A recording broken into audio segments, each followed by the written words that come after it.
Welcome back to another episode of What Are You Made Of with your boy, the unstoppable Mike C-Roc. Got to tell you guys something. I saw a realtor the other day, and on his car, he had it all like, what do you call that shit that you put all over the car? Like it was all wrapped out, right? Yeah, wrapped out. Thank you, Cody.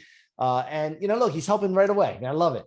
So it had it all wrapped out, and it said your boy Carlos. And I'm like, this dude is gonna have to pay me now because he used my terms, man. You're your boy Carlos. What the fuck? So anyway, I want to welcome all of you to the show today. I got a great guest, friend of mine that I met through Clubhouse and through some of the other things that he's doing, which you're going to hear about today. But I want to thank you for all for being here, because I can't do what I do without you, without your eyeballs, without your ears, without you, sharing the show and subscribing to the show on your favorite podcast platform.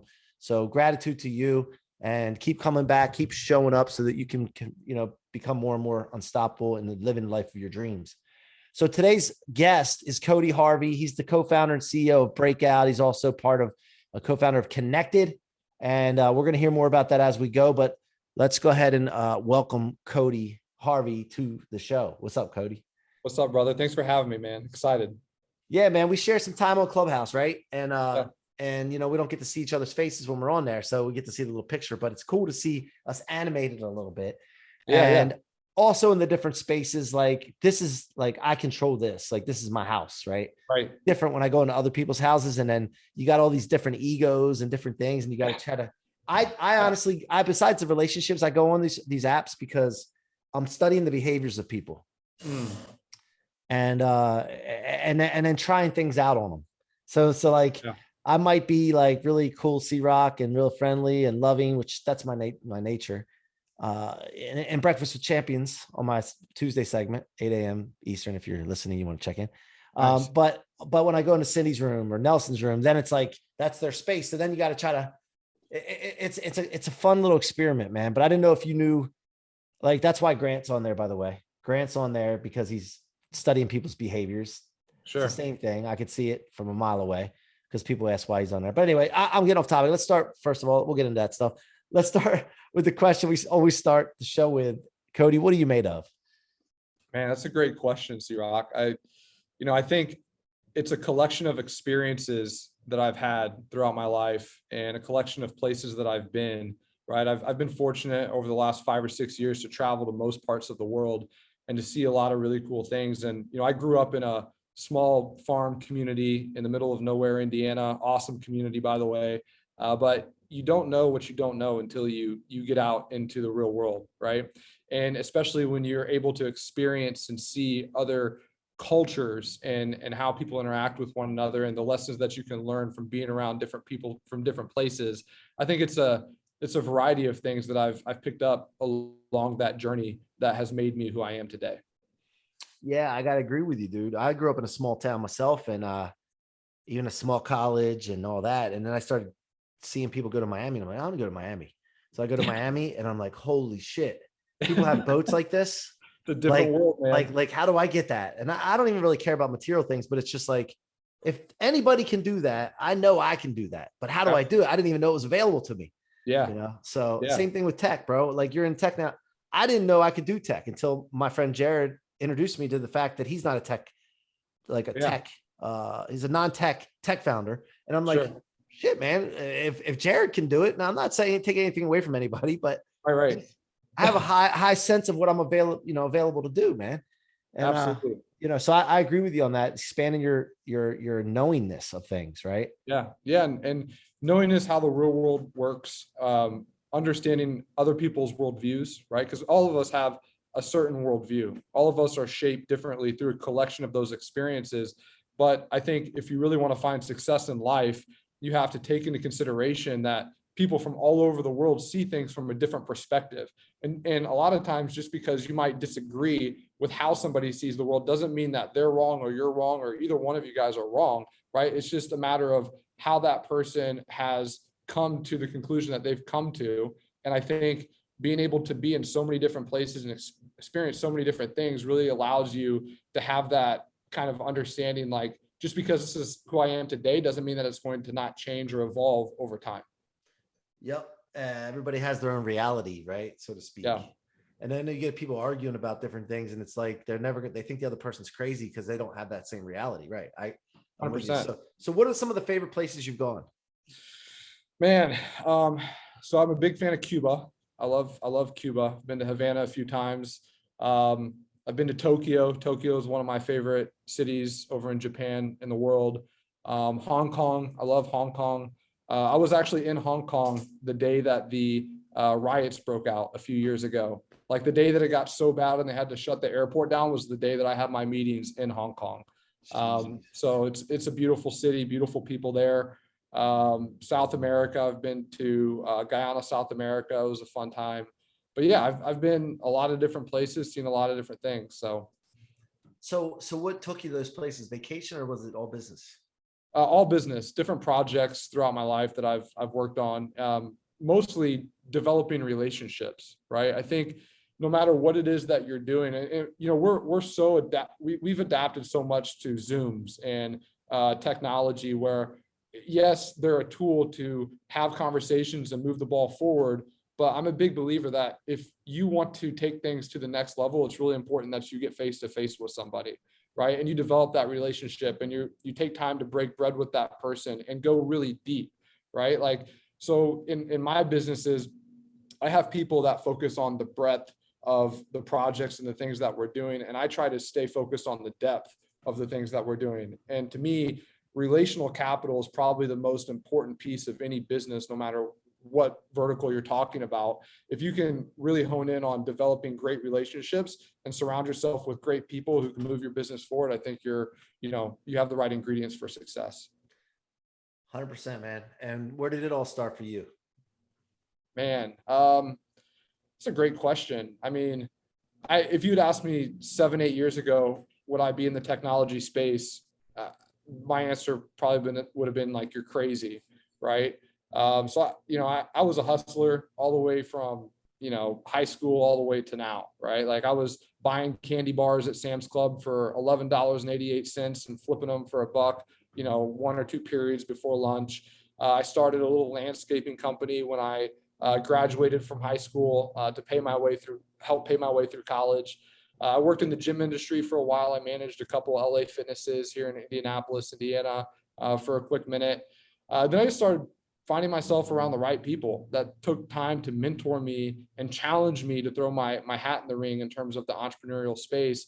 And I started up a couple little companies, and one of those companies ended up turning into what is now Kennected, right? Like we started that about 4 years ago. We now employ a little over 100 people. There's 17,000 companies around the world that use our software.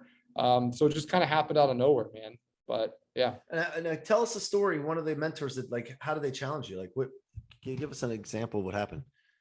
Yeah. So there was a guy, his name's Tom. I was working with a nonprofit organization at the time, and the nonprofit organization had hired Tom to teach us how to go raise funds. So I was helping raise funds for things happening overseas, like persecuted families that come to faith, right? A lot of times they lose their livelihood. And so I wanted to learn how to raise money. So I called Tom. The guy lived in Atlanta, and he basically said, "Hey, if you ever want to meet with me, I'm in Atlanta, come through." Like the next day, I jumped in a car, I drove 8 hours down to Atlanta, and I met with the guy, and we spent 6 hours together. One of the lessons that he taught me was, in life, you have to take inventory of the people that you're surrounding yourself with. You have A's, B's, C's, and that's it, right? And A's are people who are constantly there when you make a phone call. Like, it doesn't matter if it's personal or if it's business, they're there to see you win. B's are kind of on the fence, right? And C's you need to fire. And so it's really about evaluating the people in your life that are trying to add value to you, and vice versa, that you can add value back. And it's about getting rid of the C players, because really they're D's and F's, right? And it's about trying to figure out ways to promote the B's to A's and keeping the A's. And that was what I did, man. Like I made that decision when I left that 6-hour meeting, that I only wanted to focus on being around people who A, I could pour into, and B, would take the time to pour into me. And ultimately, it's been one of the biggest payoffs I've ever made.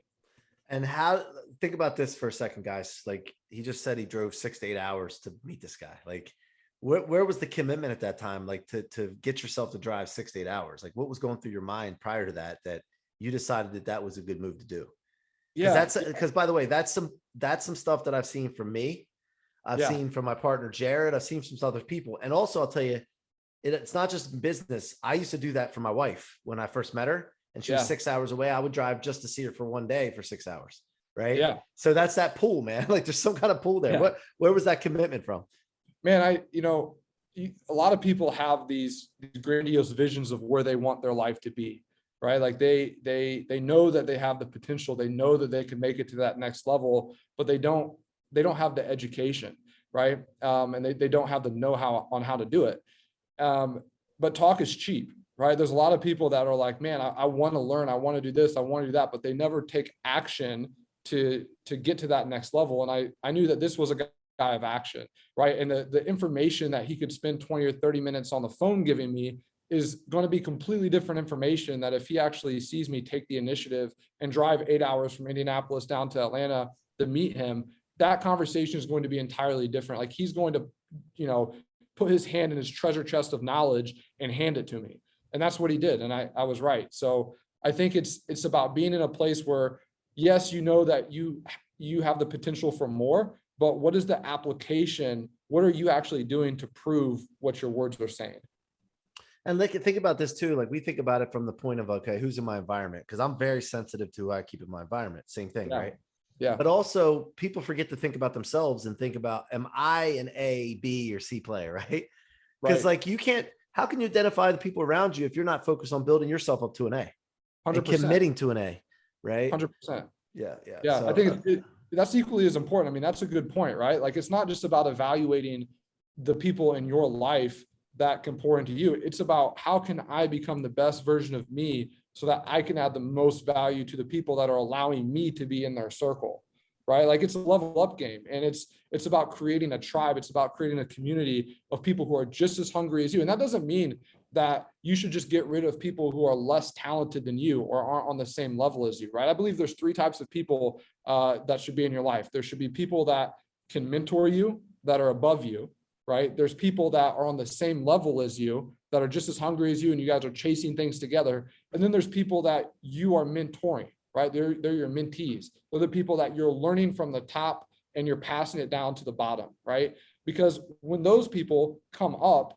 you're inevitably going to find more success because they're going to remember that you were the person that took time to help them out. Like I remember Tom for taking those 8 hours, right? Like I just gave him a shout out on the podcast for what he did for me, right? And there's a lot of people like that in my life who rallied behind me when they were much more successful than me, still are much more successful than me, but they've poured into me. And when I get to that level, some way, somehow, I want to repay back to them. So. All right. So before we get the breakout, then let's talk about Kennected and how that got started. And then an overview of the process of this, because look, every tech company wants to get to their first 1,000 users, right? Like that's a milestone. And you went to 17,000 some odd right now. So take us through, first of all, how that got started. And then from there, because I know some of the story, so I want to see your side of it. So there was a few of us, a few partners that were kind of, building this marketing agency, right? And the one thing that we realized really fast was it was taking us so much time, so much energy, so much money to constantly keep our pipeline of leads full. And so we found a really good strategy that was working for us on LinkedIn that allowed us to, get people into a funnel and then convert those into paying clients. The problem was it was still taking us 4, 5, 6 hours a day to do that. So the question that we had was, what if we could automate this entire process to save us time and simplify opportunity? And that's kind of our mantra now. And we developed out a software, and then we started using it for ourselves, and then we started giving it to some of our clients at the agency. They saw success with it, and then it just kind of snowballed from there, right? So Kennected is a lead generation platform that works through LinkedIn. It allows you to micro target people through the search tool on LinkedIn, create a list of, let's say, 20,000 potential prospects. And then every day it reaches out to 100 of those people, follows up with those people, collects the data of those people, throws it into a CRM, and then allows that follow-up process to happen. So every day you're getting 1, 2, 3, 4, 5 pre-qualified people that want to purchase your product or service, right? So it takes away all the time and money that's spent on lead generation. And so does it do it through LinkedIn, the messaging, or is it via email? Yeah, it does it through LinkedIn. So it'll actually Okay. hit them in their LinkedIn inbox, not as a sponsored, not as a in-mail, nothing like that. It just looks like an organic message, but it also hits them in their email inbox associated with their LinkedIn account and their cell phone if they have push notifications enabled. And so did you have to go through LinkedIn to get that approved, or how did that work? Because Yeah, so we didn't have to go through LinkedIn to get it approved. So we're just using the same backend system that LinkedIn uses. okay. So And is there any way that they can like shut your account down because of the way it's used, or? no. Okay. Nope. Okay. Because they get Nope. touchy with some things when we used to have the VAs reach out to people, right? Yep. Um, The biggest thing is making sure that you abide by the terms and conditions of LinkedIn, right? Okay. Like making sure Yeah. you're not spamming people, making sure that you have a good standing on your profile, like your withdrawal requests, like all these different things go into the software and make sure that your account is completely safe. Okay. And then so if someone, let's say, I was going to ask about, so Connected, first of all, how's it spelled? With a K-E. K, Kennected, All right. Just for everybody. And it's connected.com. connected.org. .org. Yep. Connected.org, guys, go check that out. So when they get in there, then is there an onboarding, or they could just follow through?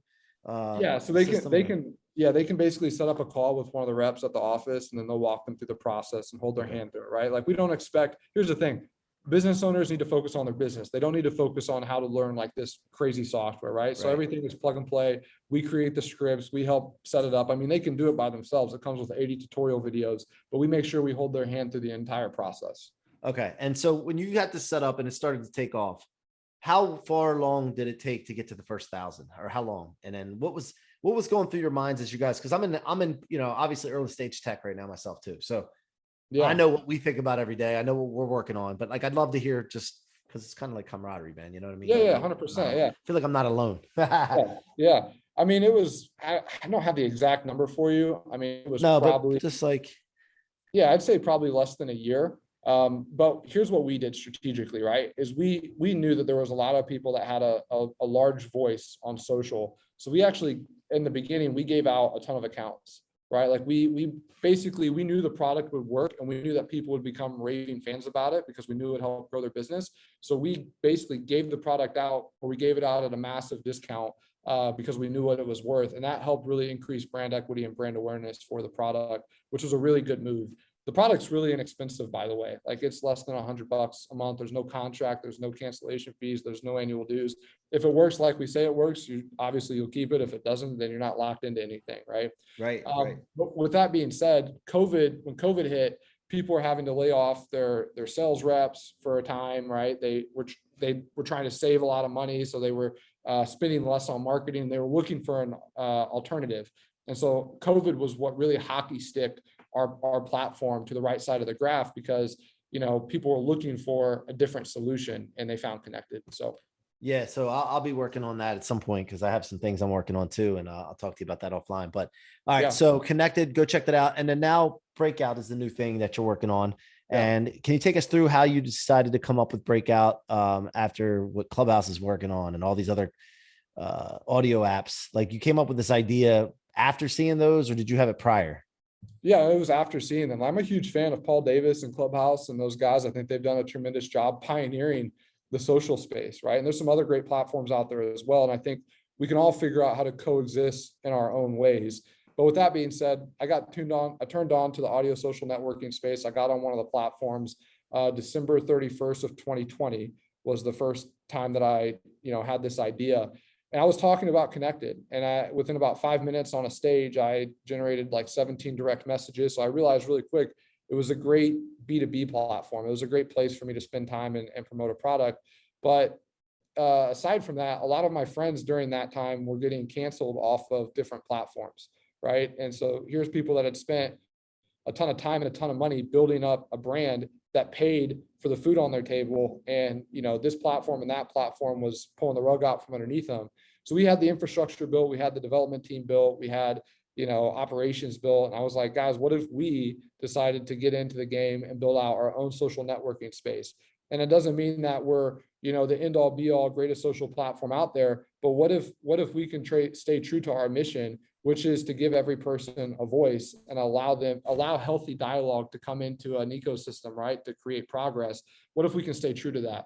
and allow people with different worldviews to have different conversations. And so we started building it. About 3 months later, we had an MVP, and then we just been refining that over the last year and a half. So how long have you been going at it? December 31st of 2020 is when you Yeah, had the idea? that was when we had the idea. We started building out the MVP. We had that built in about 3 months. And So wait a then minute. So when you had the idea, how long until you took action on it? the next day. The next day. Okay, listen, guys, that's important. Speed kills in a good way. Yeah. I mean, I literally, our development shop is overseas, right? So we have a whole internal team that's overseas for a variety of different reasons. But I jumped on a plane and I flew overseas, and we just got to work. So that's how everything kind of happened. And so now what's the vision for this? Because first of all, one of the things you just talked about was friends were getting kicked off the app, suspended, whatever. How do you draw the line between, and this came up in a conversation we had on Clubhouse the other night, but how do you draw the line between keeping it healthy and then also not just having people kicked off because somebody's reporting them over and over again? Yeah, exactly. So I think, look, everybody's going to have their opinions, right? And just like in real life, there's consequences for things that are said or things that are done. And there has to be a line that's drawn in the sand at some point. And so if people are on the platform and they're threatening people, or they're, talking about, kids in an explicit way, they shouldn't, there should be bigger consequences, in my opinion, than just kicking them off of the platform, right? So we're not going to tolerate that. But if you have a viewpoint, if you have an opinion about something, I don't care what your political affiliation is. I don't care what your religion is. I don't care about any of that stuff, right? I think that people should be able to come together and discuss topics, no matter what their viewpoint is, and allow everybody that's in the audience to make up their own decision, right? In fact, I love hearing opposing viewpoints than mine. In fact, in the last year, a lot of things in the way that I think has been shifted and shaped by people that have opposing viewpoints, right? I think we have to have an open mind. I think if you go into a conversation and you think that you're 110% right, I don't think that you're leaving any room for growth. And I think the most important thing that we can do as a people is to have a desire to want to grow, right? Especially with one another. So anyways, that's kind of my mission and vision with it. Yeah. I just thought of an idea when you were talking about this. And I don't even know if this is, something that would be validated, but having room, ratings, in a way, like movies do. Yeah. Like Rotten Tomatoes for well, no, not necessarily Rotten Tomatoes. No. I'm talking about rated R, rated whatever, because you could actually have rooms that people do not feel comfortable in, and they need to know ahead of time, like an X-rated room. I don't know if you want to go. I'm not saying to go that far, but I'm just talking about some rooms. Hey, look, this room, there's no cursing in this room. So when you go in that room, if you're a person that doesn't want to be around that ahead of time going into it. Right. The rules. I just thought of that. I didn't think about that before, because then it could be also this is an R-rated room. What comes in an R-rated room? Obviously language. There's going to be some arguing. There's going to be some fighting. If you don't like that, stay out of here. So you're not reporting people that, Yeah. I'm gonna write that down. I don't know if it's, like I said, I don't know. I think it's a great idea. I'm gonna write it down. Again, you're not gonna hurt my feelings if you guys find out it's not really worth it. But I know how it is in tech. Not everything's. I love that. So. It's a great idea, C-Roc. So what's the vision? What's the long-term vision then as we wind down here with Breakout? And by the way, Breakout on the App Store, it's Breakout Audio. Yep, Breakout Audio. And is it only on iPhones right now? No, it's iPhones and Androids. Both. Okay. So Breakout Audio on platforms, and then you can also go to breakout.fm, I believe, right? Yep. Breakout.fm. Okay. On your laptop or what have you. Okay. So what's the vision? What do you guys have on the horizon? What's the official launch date right now? Yep. All that. Paint the picture. Official launch date is October 1st. You can still download the app and use it right now and kind of get familiar with it. But official launch date, when we're going to internally start to push, is going to be October 1st. The big vision for Breakout for me is we are working on developing technology that truly does connect people from all around the world, right? And I can't get too deep into that on this, but what would it look like if language wasn't a barrier, right? What if you respected somebody in Tokyo, Japan, or in Hyderabad, India, and you wanted to learn from that person, but obviously language is an issue. But you wanted to not just learn from that person, but you wanted to ask them questions in real time, right? And so we're working on technology and things that will truly allow people to connect with one another on a global scale And I think that to me is probably the biggest win as a company that we can do. I love it. I love that idea, man. I was just, I was thinking about that with Blueprinted, about having it where somebody could automatically, it just, the technology changes the language into the language that they need. Exactly. And the creator doesn't have to do that. They just put it in their language. And then, yeah, so I love that, man. That's a great concept. So, but that's that part. But like, what are we expecting to see with Blueprinted that would be different than all the other audio apps besides that? Like, I know we could put content on there, which is great. Audio content. You could put pictures up. Will you be able to put videos up at some point?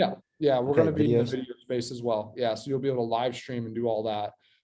The biggest thing is coming up with different initiatives to incentivize content creators, right? You know, how the question always is like, how do you keep the bad apples off the platform?